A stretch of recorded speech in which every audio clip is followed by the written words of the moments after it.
افسوسناک خبر شامل کریں گے حیدرآباد سے، جہاں پر دو مختلف حادثات میں ایک شخص جاں بحق 3 بچوں سمیت 5 افراد زخمی ہو گئے ہیں۔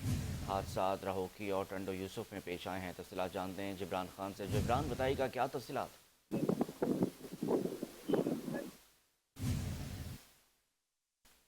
ایک بار پھر اپنے ناظرین کو آگاہ کرتے ہیں کہ حیدرآباد میں دو مختلف حادثات میں ایک شخص جاں بحق جبکہ 3 بچوں سمیت 5 افراد زخمی ہو گئے ہیں۔ مزید تفصیلات جانتے ہیں جبران سے۔ جبران، تفصیلات سے آگاہ کیجیے گا۔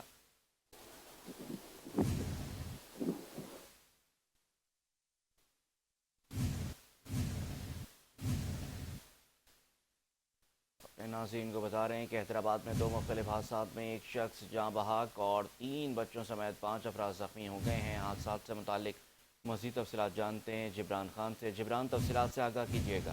ایک حادثہ ٹنڈو یوسف تھانے کے حدود پاکولا فیکٹری کے قریب پیش آیا، جہاں پہ تیز رفتار ٹرک نے ٹنکی رکشے کو ٹکر دے ماری، جس کے نتیجے میں ٹنکی رکشے کا ڈرائیور جہاں بحق ہو گیا، جبکہ اس میں بیٹھے ہوئے 6 بچے جو ہے شدید زخمی ہوئے ہیں، جن میں سے 2 بچوں کی حالات جو ہے تشویشناک بتائی جا رہی ہے، جبکہ زخمیوں اور جاں بحق افراد کی لاش کو جو ہے سول اسپتال حیدرآباد منتقل کر دیا گیا ہے۔ بہت شکریہ جبران، تفصیلات سے آگاہ کرنے کے لیے۔